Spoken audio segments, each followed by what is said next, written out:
বাবা এখন মোদের কি হবে, মোদের খানকা ভাঙ্গা দিছে রে বাবা, উহাবির দলে রে বাবা, মোদের ব্যবসায় লাল বাতি জ্বলবে, কি যে উপায় হবে রে বাবা, একটু বলে দেন বাবা।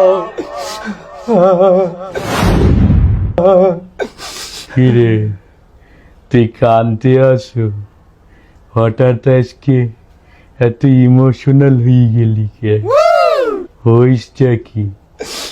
বাবা আপনি তো বলেছিলেন বাবা যে কোনো বিপদের সময় আপনি আমাদের পাশে থাকবেন, আপনি উফাত গমন করেছেন, কিন্তু আমরা মনে প্রাণে বিশ্বাস করতাম বাবা আপনি আমাদের মাঝে এখনো আছেন, কবরে আপনি আমাদের সাথে থাকবেন, কিন্তু বাবা দুনিয়াতেই তো আপনি আমাদের সাথে এখন আর নাই, আমাদের ঘর বাড়ি মাজার খানকা ভেঙে, এমনকি বাবা আপনার রওজা শরীফও ভেঙে দিয়েছে, আপনি কিছুই করতে পারলেন না বাবা।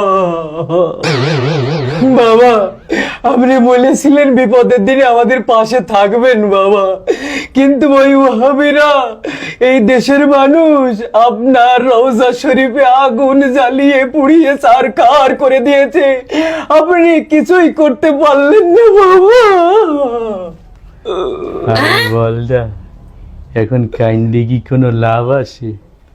হ্যাঁ, আমি মরার পরেই তো কবরের ভিতর জাহান্নামের আগুনে যে পুরা পড়ছি, এই দুনিয়ার সামান্য আগুন মোর দ্বারা কিছুই মনে হইতে আসে না, বরং মনে হইতে আসে আমার যেন মাম পানির ফিল্টার দিয়ে গোসল করাইতে আসে। আর এই আগুনের সে জাহান্নামের আগুন আর কত বেশি গরম, মোর কইলজা গির্দে ফুসফুস সব পুড়িয়ে সারখার হয়ে গেছে, আর তোরা কানতে আসো দুনিয়ার আগুনের লেগে, এ তো কিছুই না বেডা, কান্দাকাটি করা লাগে। হ্যাঁ বাবা আমাদের এখন কি উপায় হবে, আপনি নিজেই তো এখন জাহান্নামে আছেন বাবা, তাহলে আমাদের এখন কি উপায় হবে একটু বলে যান বাবা। আলার আলা পাডার ঘরের পাডা, তুই আসো তোকে উপায় লইয়ে, আমার নিজের উপায়ের কাম সারা, আর তুই আসো তোর দান দেয়। হন বেটা, দুনিয়ায় তো গোজা গালগপ্প মারছি সবই আমার ধর্ম ব্যবসার স্বার্থে বলছি, চোখ দুইটে বুঝে গেলে দুনিয়ার কেউ কারো না, কবরে যদি একবার কেউ হান্দাই যায় এর মুরিদ গো বাঁচানো তো দূরের কথা, নিজের হোগার চামড়া বাঁচানোর কুল পায় না, আর তোরা তো আইসু কোন জায়গার মূর্খ মুড়ি। শোন বেটা, যা হরছো হরছো, মাজার যেহেতু চললে বুঝেই গেছে, আমার কবরে আইসে তো আর কোনো লাভ নাই, যার যার ইমান আমল আকিদা ঠিক কইরে যার যার নিজের আখেরের পথ গুছাও, আমার দরবারে আইয়ে তোগেও কোনো লাভ নাই, আমারও কোনো লাভ নাই, কথা ক্লিয়ার? ক্লিয়ার বাবা, তাহলে এতদিন আপনি আমাকে ধোকা দিয়েছেন বাবা।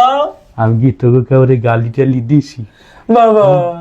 আমি তো নিরিবিলি আমার ধর্ম ব্যবসা চালাই গেছি, বাবা তোরা যদি বুদ্ধিমানী হইতি তাহলে অবশ্যই আলেম ওলামার কাছে পরামর্শ নিতি, আমি তো তোর মতো কাস্টমারই তালাশ করতাম, যারা আলেম ওলামার কথা শুনবে না, আমাদের সামান্য একটু গালগপ্প শুনেই আমাদের ভক্ত হয়ে যাবে। যাই হোক, দুনিয়ায় যা হাসিল করছি আখেরাত পুরোটাই বরবাদ হয়ে গেছে, তোরাও সময় থাকতে নিজের আখের গুছা, নাইলে তোকে বাবার এই যে অবস্থা তোকে তো তালাশ করেই পাওয়া যাবে না, আমার এই দেহই যখন কবরের ভিতরে টেকতে পারলো না, তোকে তো তালাশ করে পাওয়া বহু দূরের কথা। জি বাবা। কথা ক্লিয়ার? ক্লিয়ার বাবা, ক্লিয়ার। বুঝতে পারছি?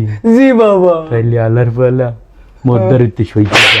বাবা আপনার কদমের নিচে একটু জায়গা দেন বাবা। জি বাবা। বাবা আমি খুঁজতে যাইয়া শয়তানের ছবি